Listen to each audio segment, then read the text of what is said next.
Welcome back to One Winning Pod, where the Chargers are facing the Ravens at Sunday night in their house, coming off a very sad loss to the Green Bay Packers away in Lambeau Field. They had a really tough go in that game. Crazy press conference afterwards. Fans are upset. Players are upset. And they're going to take it out on us. So one thing that's interesting about the Chargers, they lose two, they win two, they lose two, they win two. So they're on track to win this game if they continue the pattern. So what are they going to do, guys? How are the Ravens going to respond to this matchup? It's an interesting one. It's a really interesting one. I think on paper, the Ravens have the better roster. And even that, I think, is up for discussion because the Chargers have definitely, really, it's been the past few seasons. It feels like that the caliber of players they have on their roster as a whole is better than the product they put out, which I think has to be a huge reason there's such frustration on the fan base. I mean, Justin Herbert, one of the great young quarterbacks right now in the NFL. He's having a great year, not enough to overcome the troubles they have on defense, the injuries they have on offense. Short and sweet. I think that this is a really interesting time to play the Chargers because very emotional, as you just said, after this loss. Is that something that they're going to be able to come together as a team on and channel all their energy in and give the Ravens a very hard-fought game? Or are they going to implode and just pack it in on the first sign of struggle in the matchup? I don't know. It's an interesting thing, and it's just one that makes this game at an onset, I think, even beyond just looking at the individual matchups, a little hard to kind of predict. Yeah, like we were saying at the top, the Chargers are definitely a weird team. Definitely feel like one that is underperforming. But that said, they're also not a team who's been blown out a lot. They actually have a positive point differential, and that's because most of their losses are within 3 points. Honestly, I think the only game you really look at in their schedule this year that they lost to by more than one score would be the away game in Kansas City. They lost 31-17. But other than that, you have close games against Miami, Tennessee, Dallas, Detroit as well, and then Green Bay last week. And, most of those teams are pretty good. You look at those and there's the upper echelon of tiers. So,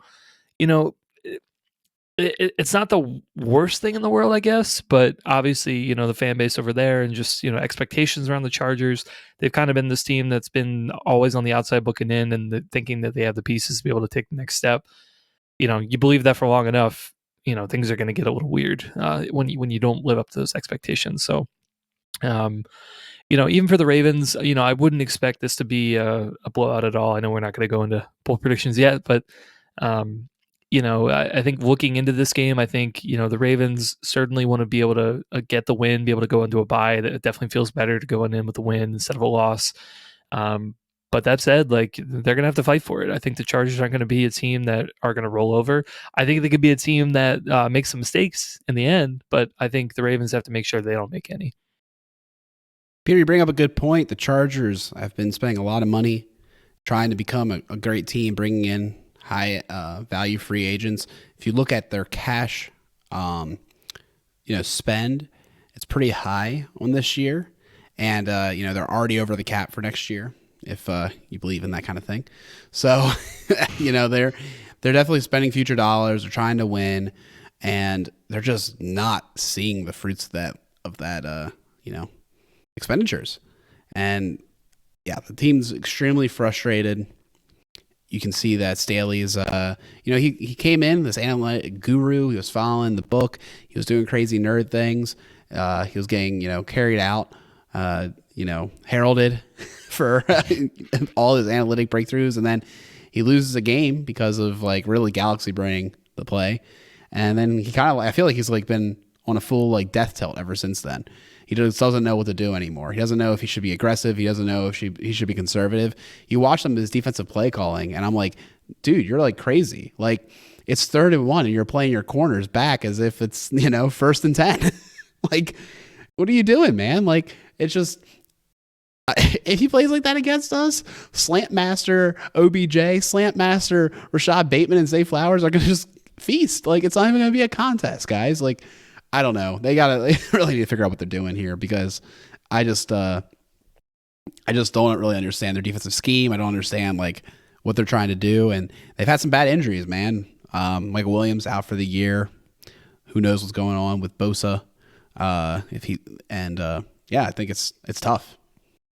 Well, and even the players that are playing. I mean, Austin Eckler has missed some time this year, and a spot that looked like should have been a monster spot for him to perform against Green Bay. He has a pretty pedestrian game early in the first quarter. I know a lot of people commented on the breakaway play that he had in space, where it's quite obvious that he's not going at the full speed that you're used to seeing that guy go.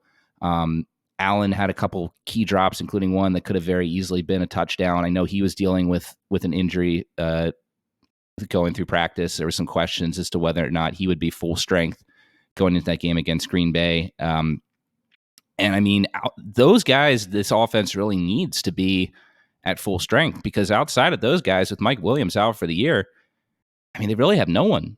Quentin Johnston has been basically what everyone expected him to be, which was a guy who could run and not catch. Gerald Everett has been dealing with injuries. Not that he really had been doing that great this year anyway, even though he was pretty solid the year before. And then outside of that, I don't know how many. I have to look at their depth chart to figure out who else they have out there as far as skill position players. I mean, I guess you still got Joshua Kelly there and David Parham, who've been depth guys there for a while. Jalen Guyton came back from injury and then was out against the Packers. So, I mean, yeah, on offense, Herbert, you got to watch out for. But, if you can take Eckler and Allen out of this game, which is not an easy task, even with them not being 100%, if you take those guys out, I don't think that the Chargers have anyone else that scares you even in the slightest. Yeah, well, I mean, like you said, I mean, it's definitely going to be a tough task. We talked about last week with the Ravens' run defense hasn't been doing super well. We think it's fatigue related, but Eckler's a guy who definitely can do a lot of damage on that front. Fortunately, we got the linebackers behind them, but that'll be a challenge. Keenan Allen is one of those guys who feels like he's been around the league forever. He feels like the new Larry Fitzgerald now that he's retired, but just continues year in, year out, still putting up crazy numbers. Definitely not the same player I think he probably was 4 or 5 years ago, but still continues to be super productive. So, but he's a big physical receiver as well.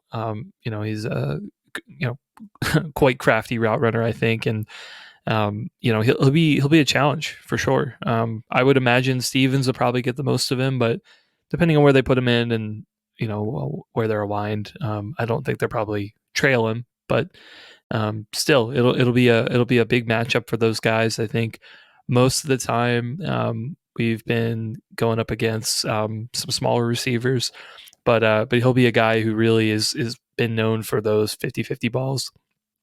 So yeah, he'll be a new challenge, I think, for this defense. But yeah, I think Herbert is one of those guys ultimately where, I mean, he's going to throw the football a lot. So, I think the Ravens have to make sure that their pass rush is going to be able to hit home and hit home quite often. Probably try to make him make some negative mistakes. But yeah, and they got to keep on it, because otherwise, Herbert's going to throw 50 times, 40, 50 times a game. Like it might very well turn out that way. Well, one thing we'll have to pay attention to as well when Herbert's throwing the ball is the offensive line. If you look at it, interesting group. Slater is a great left tackle. He's been playing well. Zion Johnson was drafted highly. PFF grade isn't the best, but that isn't the end all be all. And then you look at the rest of the line, it's a bunch of middling guys as far as PFF grade goes. And definitely curious to see how they stack up. When I was watching the game with one of our fancy friends playing against Green Bay, I guess Green Bay got some good pressure, particularly from the right side. So I think it's something the Ravens could replicate and be right in the face of Herbert.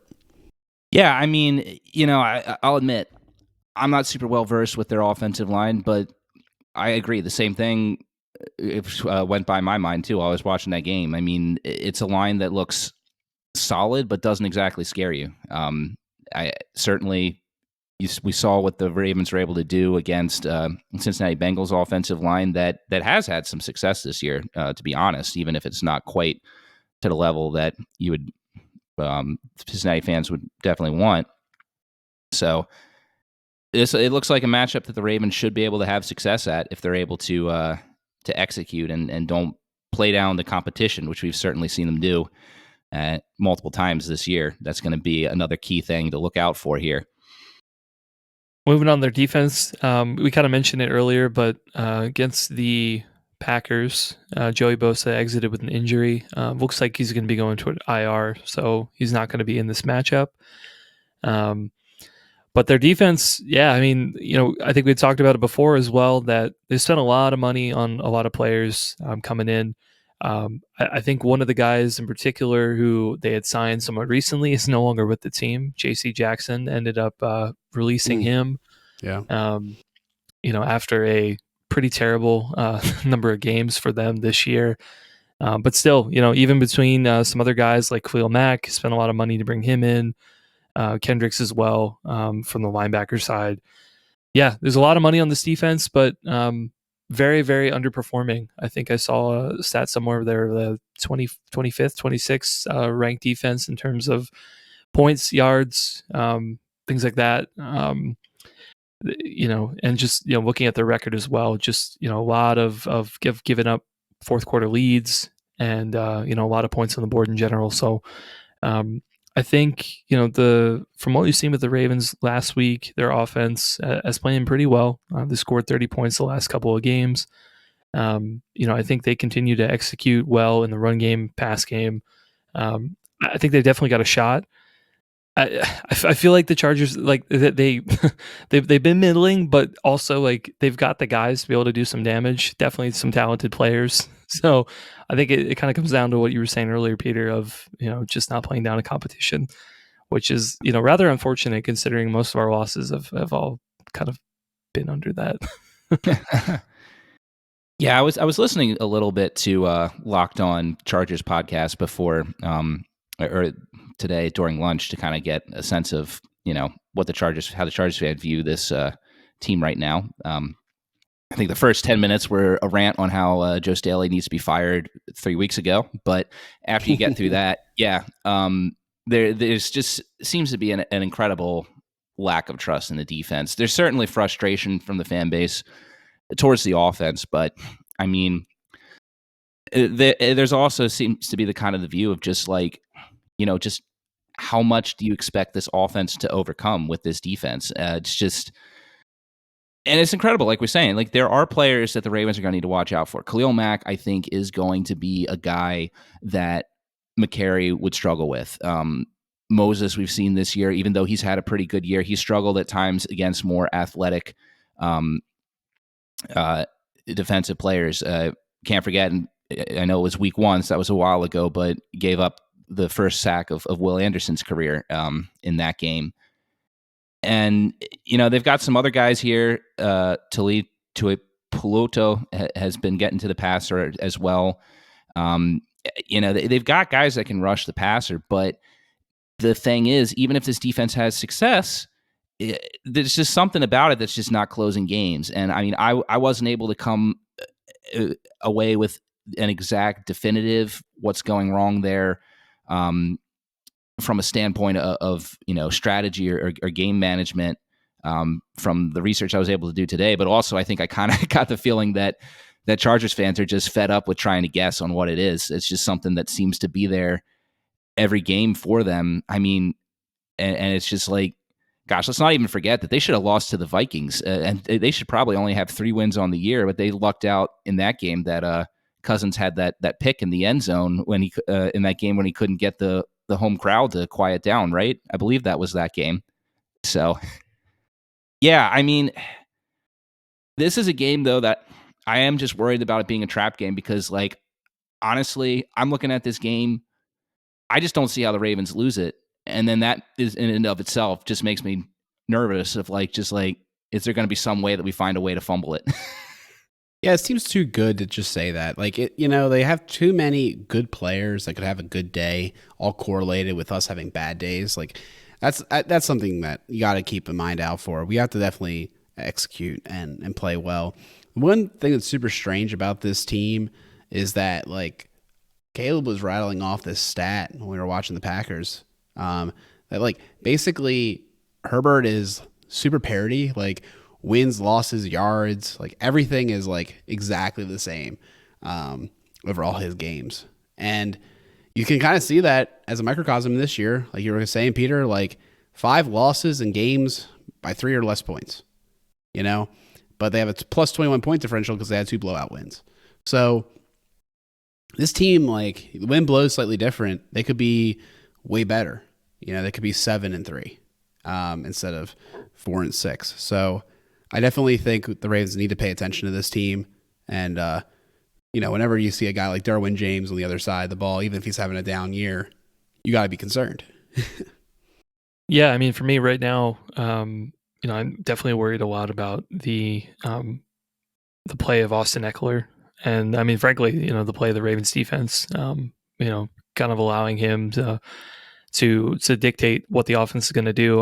Like I said earlier, I think Herbert's going to throw the ball regardless. But I think if they're going to have sustained success, then Eckler's going to have to get involved, and he's going to be contributing a big part to the game plan.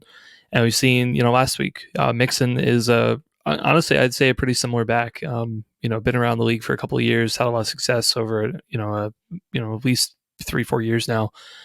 And, he had a lot of success against the run defense. So, for the Bengals, I think, they had a couple unlucky breaks. Obviously, Burrow going out early, obviously didn't help their offense. And, so I think, if they're able to get Eckler going, I think this could be a game where things change a little bit.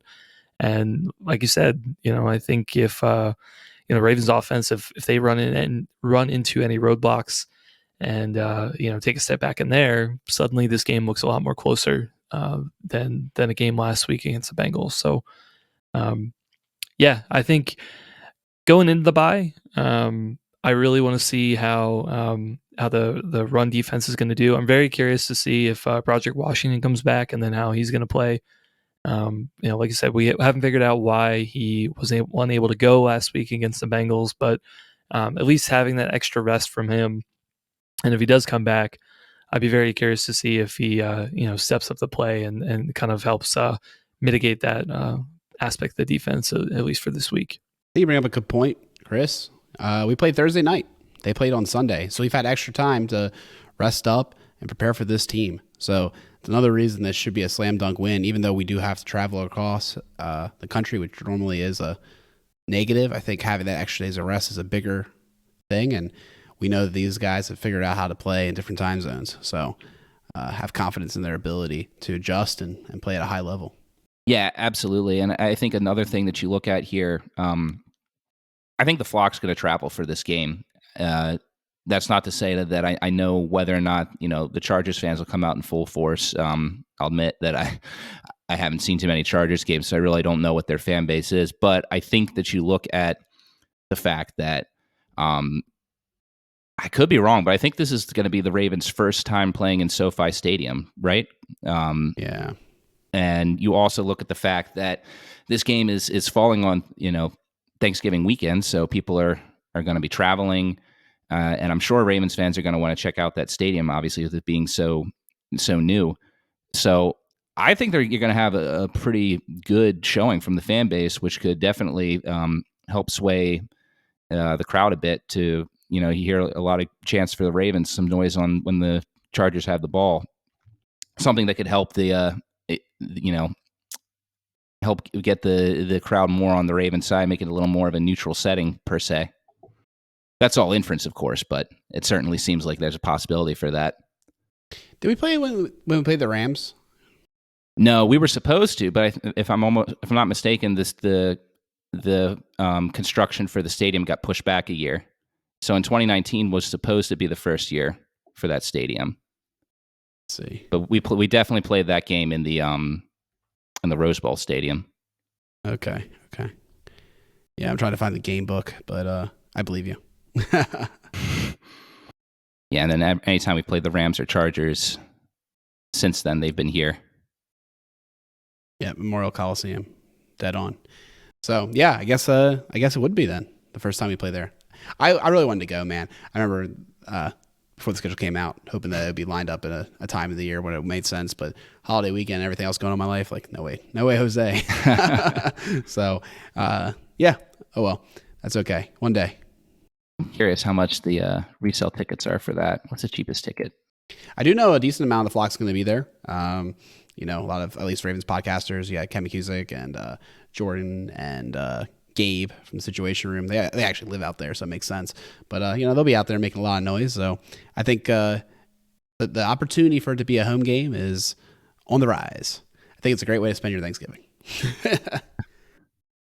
Yeah, I would consider it if didn't have family stuff to be able to go into. Got family coming in town, but you can get $39 nosebleeds before fees on StubHub. There you go. For the game. Get that. I think if you fly on Thanksgiving, it actually is a kind of decent time to fly because no one's actively flying on Thanksgiving. Oh yeah, flying on a holiday is it's a huge discount. I've done that on Christmas Day a couple times. Nice. There you go. Going into bowl predictions and score predictions. Yeah, I was going to go with mine first. What a weird game. What a weird team. I both know the Chargers and I don't know the Chargers. It's very uncomfortable. I feel like this is the least confident I've gone into a bowl prediction, score prediction in quite a while. I'm going to go into bowl prediction. I'm going to go to the offense. I'm going to say that the offense continues to get the wide receivers involved. I'm going to say that Zay and Bateman both get touchdowns this game. Maybe it'll be a weird topsy-turvy game where the Chargers think, hey, we shut down Gus Edwards, game solved. And the Ravens are going to be like, nah, we got receivers, and they can score touchdowns in the red zone. So I'm going to say they both end up with touchdowns this game. So that'll be my bold prediction. Score prediction, yeah, this is where it gets weird. I think the Ravens are going to win away with this, but I don't know if it's going to be a blowout because the Chargers are weird. I'm going to say I'll say they continue their 30-point streak. So I'll say that maybe the Ravens score, say 31 points, and I'll say the Chargers end up with 31-24 Ravens. Yeah, I think it's a really interesting angle to look at this game, looking at wide receiver production. Against the run this year, Chargers, who over the past couple of seasons, like that used to be the way you attack the Chargers defense, was just to attack them on the ground. They've actually been pretty decent on the ground this year and are just ahead of us as far as yards per game. We've given up 103.7 per game while they've given up 102. But you flip the switch to passing yards per game. We're third in the league, and they are all the way a very distant last place, 291.6 yards given up per game. The next closest team is the Tampa Bay Buccaneers at 270. That's pretty significant there. So, yeah, what does concern me about this game is just like I said at the top. I don't know what frame of mind this Chargers team is going to be in. Are they going to rally and finally put together a big game on national television, or is this a lost locker room? All the games they played this year have been close. I'm going to say that that's the same here. Shootout game. Ravens will win 38-37. Bold prediction: you're going to have both Zay and Odell top 100 yards receiving. We got the double dip on wide receivers. Alec is going to make it a triple. I am. We're going to make a giant Ravens wide receiver parlay. Yeah, so Zay and Odell for 100 each. Zay and Bateman touchdowns. I'm gonna juice it a little bit. I was gonna say 8, but I'm gonna go 9 receptions for Zay Flowers, proving to Johnston that he was definitely the better pick. Unbelievable. Can't share this story enough. elated, literally punching the air in happiness when he got drafted one ahead of us because I knew the Ravens would dodge a bullet. Was so happy, and just watch that guy, master artist of cardio, and just can't catch balls. It's exactly what we said. I gave like self-reference one of his tweets. Like, if Johnson could catch the ball, he'd be a top 10 pick. But yeah, it's an issue. So maybe he'll figure it out. Hopefully not today. So I'm going to say Zay Flowers gets 9 receptions. And, you know, we didn't talk about, I don't think, during this whole show, is that in 2021, we played this team. They were supposed to be good, and we absolutely destroyed them. And Chris over here, and I think Peter said the same thing, like same sentiment.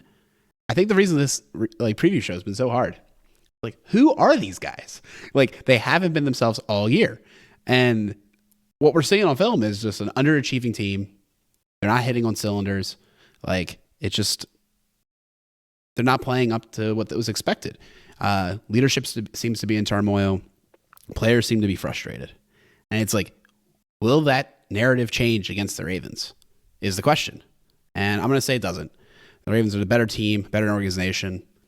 And I'm going to say they kind of roll. It's not really a Ravens game without scoring over like 25 points. They've done it most of the year. I'm going to say they do 35. I think they get 5 tutties in this game. No gas, no brakes, all gas. Not going to kick field goals. 35. And I'll give them maybe 13 points, which feels generous. So I think it is going to be a big Ravens win, and of course now we're in trouble. So hopefully this is not a death nail. But guys, let us know what your predictions are. We love to hear your bold predictions. We love to hear your score predictions. It's always nice to get that conversation going. You can tell us that on again VX, Twitter, or good old YouTube. Great place to leave a comment, or you can email us onewinningpod@gmail.com. We're accessible in many ways. So looking forward to the Sunday night football game, and then a bye week, and then some more football. So guys, go Ravens as always, and we'll talk to you soon.